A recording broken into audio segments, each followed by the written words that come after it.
So, how many here like to go camping? Yeah, kind of. Yeah. Okay, I love to camp. It's one of those crazy things that my family likes to do. We're campers. And I'm not talking like camping cabins, those are cool, RVs are cool, but we're like the tent camp kind of people, okay? It's like hardcore, we gotta have the tent, okay? I know it's hard to imagine on a night like tonight, isn't it? That anybody would ever choose that. But we love it, we love to camp. Now, granted, there are times we'd like to have a heater or indoor bathroom, that's for sure. But there's something about being in a tent out in the middle of nowhere. There really is. There really is. And I know sometimes you're like, well, what's wrong with the great indoors? You know? But there is something really great about being outdoors in a tent. And you just get away from everything. And as hard as it is to break away from, you know, a signal and Wi-Fi and anything electronic, once you get over that initial feeling disconnected, there's really some really cool things that can happen when you find yourself out in the middle of nowhere. So, don't get me wrong, we have some good camping gear, okay? It's like if you're going to camp, you got to have the real stuff. You know, you got to be prepared for it. We have this tent, we just got it, it's so big. It has 3 rooms. And you can like zip off, and there's one that you can zip off and it's like a screened-in room, you know? So that's pretty cool. And we have this other one, it's like this teeny tiny backpacker tent, and it folds up into like a little pouch. So that's when you're carrying everything on your back and you're wandering around up in the mountains. And we got just about everything in between. All different kinds of tents in every shape and size. We have the sleeping bags that are below 0. I still don't believe it. They still feel cold to me. But anyway, the sleeping bags that are supposed to keep you warm in any kind of weather. We have the little, the cooking, have you ever seen the little cooking sets? Yeah. Like there's a whole cooking set, but it folds up into like this tiny little pouch, you know? And it can get kind of expensive, but we just have this thing where we keep buying camping gear because it's so much fun. And one of my favorites is an outdoor heater.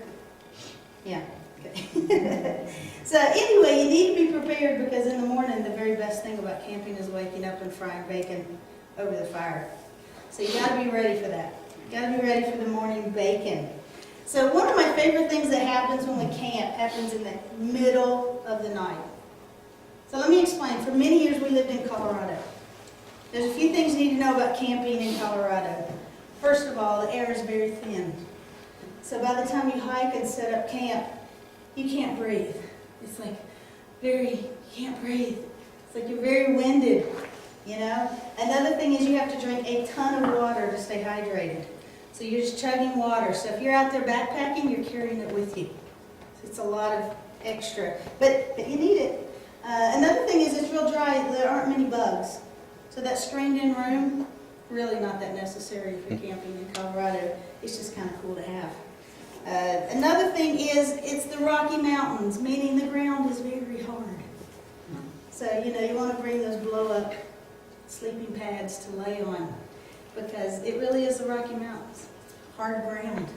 But the other thing is, no matter how hot it is in the middle of summer, it gets so cold at night. I mean, it could be over 100 in the middle of the day, but I'm telling you, in the middle of the night, you're freezing cold. That's when all that gear comes in handy. You know, all the special layers and the hats and the Sub-Zero bags and all that, it comes in very handy. But for some reason, there's always a reason to get up in the middle of the night. And you put it off as long as you can because it's cold. But it can get windy and all of a sudden you feel like your tent's going to blow away and you have to get up and, you know, work on the tent. Or maybe somebody's having a problem with their zipper on the sleeping bag because those things always get stuck. Or maybe it's just you've been drinking all that water and you've got to go find the outhouse. You know, there's always a reason you have to get up and get out of your warm bag in the middle of the night when you're camping. But that's when one of the coolest things happen for me. Is when you step out of the tent and you realize it's almost like it's daylight. It's just this amazing lit up sky. And it's so bright with the stars and the moon. Because you're up there where the air's thin and it's clear.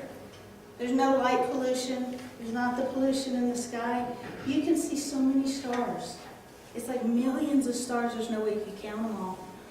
And it's the coolest thing just to stand there and take it all in.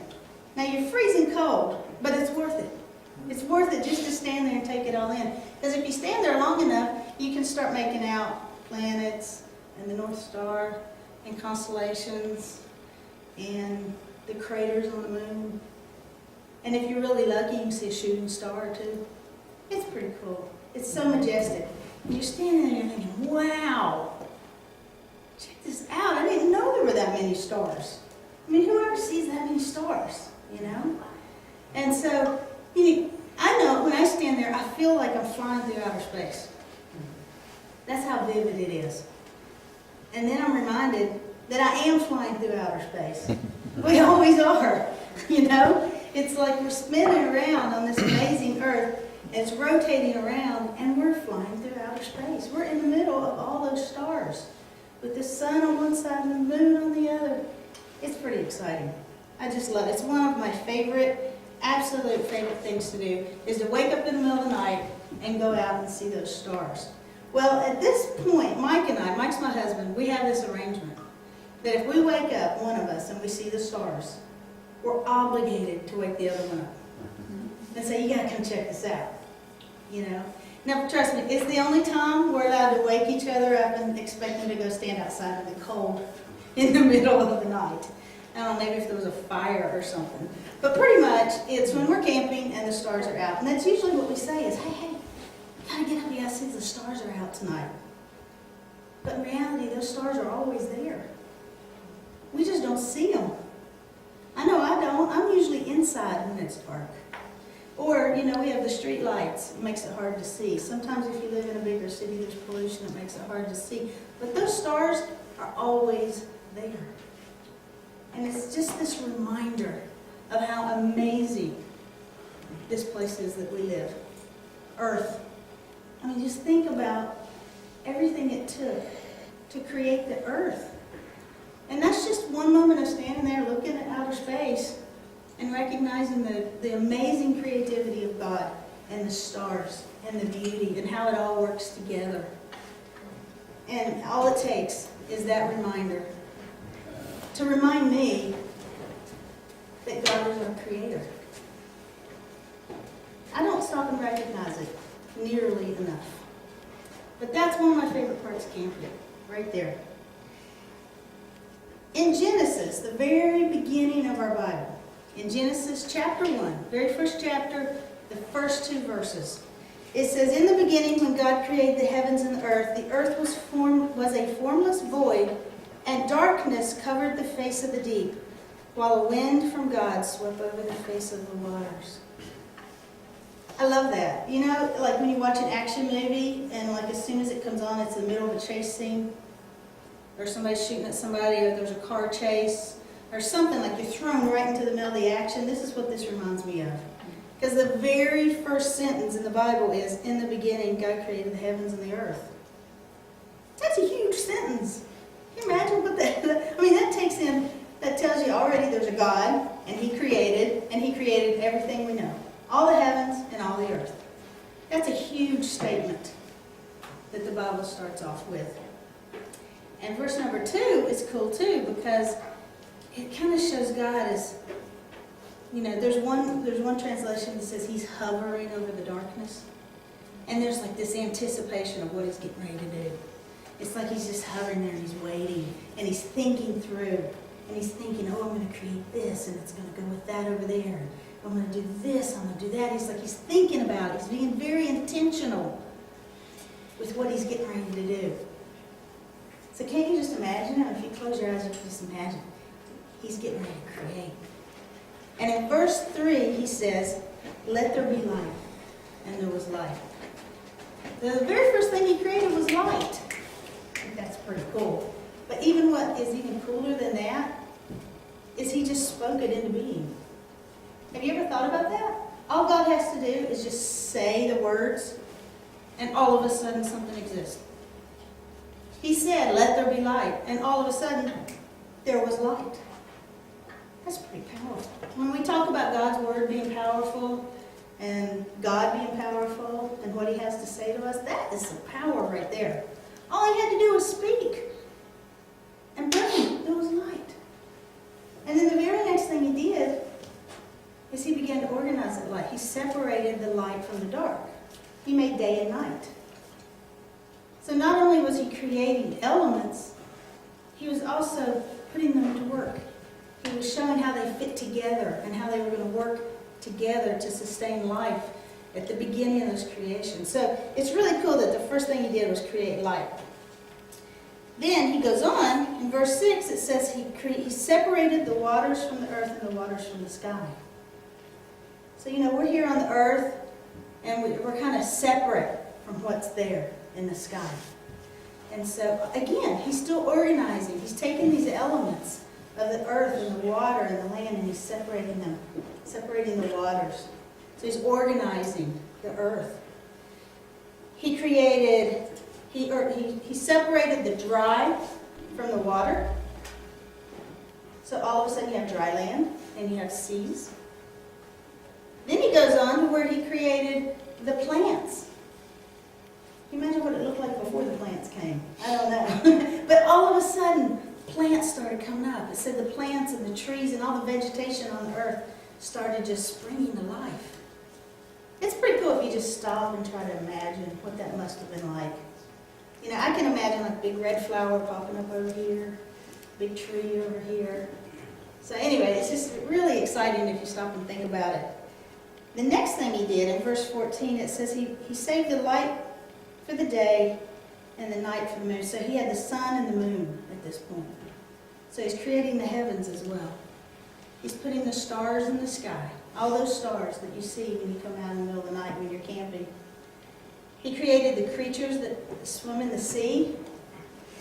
And he created the birds that fly around in the air. He also created all of the animals that ran across the earth. So what he's doing is he's building the life structure here on earth. Because he has the plants first and then here come the animals. Well, the animals eat the plants. There's just this balance that goes where everything's fitting together. So he's not only creating things, he's creating them to function. It's just amazing. It's amazing how he fit it all together. It just down to the smallest little element. It all fits together and into a balance. This is obviously my favorite part.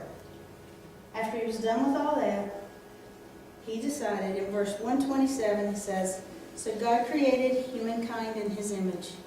In the image of God he created them, male and female, he created them." So you see, now he's wanting to create the humans. But he changed it up a bit. Up till now, he would say, "Let there be light." He would speak it, and then there was light. And then he'd step back and he'd go, that was good. Then he would say, let there be animals. And after he created the animals, he'd step back and say, that was good. He said, okay, let there be vegetation. And when the vegetation came, he stepped back and said, oh, that was good. But this time, when he decided to make humans, he changed it up a bit. So what he did is he actually, instead of just speaking the words, he reached down with his hands into the soil that he just created, and he started to form the first human. And then once the first human was formed, he actually breathed his own breath into his nostrils and brought life to the first human. So you see, this human was being made in God's image. So he was special. He was different. God didn't just speak him into being. It was a very personal experience where he was actually using his hands and using his own breath to bring life into Adam, who was the first human. And then, anybody know the first thing he gave to Adam? A job. He did. He put him to work. He said, hey, I made this garden for you to live in. Check this out. Now I have a job for you. Because we're partners. I made you to be in relationship with me. And I just created all of this, and now you're going to help me. You're going to help me take care of creation. So he said, I'm going to bring all the animals to you, one by one. And I want you to name them. And I want you to put them into categories. I want you to organize them. So he did. God brought the animals to Adam. And Adam got to use his own little version of creativity by coming up with names for all the animals. So here he is, not God, he's human, but he's made in the image of God. And God's saying, hey, I gave you this creativity. I gave you this responsibility, and I'm going to help you do it. So he brought in the animals. And Adam starts naming all the animals, putting them into categories. Notice God yet hasn't stepped back and said, this is good. Not yet, because he wasn't done. He then made the first female. And so he put Adam into a deep sleep. And I know a lot of times we talk about a rib. He took one of Adam's ribs. Have you ever heard that one? Well, I think the original translation says he took part of his side. And rib makes sense, so we'll just go with rib. But so he put him into a sleep, thank goodness, right? And he put him to sleep. Can you imagine? And he takes part of him and he shapes the first female. And we know her as Eve. So you have Adam and Eve. And then at this point, God steps back and he says, this is good. So it's amazing because there's such balance that we see in the creation process. The plants and the trees and the water and the atmosphere and the sun and the moon and the rotation and the day and the night and the man and the woman, it all fits together. It's in balance. It's in sync. And that's how God intentionally made this creation that we're a part of. And he made every single one of us, which is fascinating. There'll never be another you. We're all unique. And that's God's intention. He intentionally made each and every one of us to be our own person. So, if God's going to create the whole universe, and he's going to create everything in it, and every person in it, the point is we all have a purpose. He didn't just create and leave it alone and go away. Just like he brought the animals to Adam, he continues to engage us in his work. It's our responsibility to know him. That was his intention. He never expected to create us and then leave. He's always wanted to know each and every one of us. So God's intention is for us to know him, it's to know each other, and to do his work here on earth. It's that simple. That's like the basic element of life. And it traces all the way back to the creation story. He was very intentional with how he built everything to fit together. And we're a part of that fits together. So, if you ever just stop and you see the stars, or maybe you have your own thing that reminds you of God and his creation, remember to give thanks. Because he intentionally made each and every one of us. We're unique on purpose, but we all fit together on purpose too. We're all different on purpose, but we all share the human need for each other and for God. There's a lot of things we have in common, but we all get to be unique at the same time. It's just brilliant. I'm telling you, it's such a creative thing. So I challenge you just to stop and think about, wow, we have a God. He is our creator. And this is intentional. This is intentional. And it's who we're supposed to be. And that's my lesson for tonight.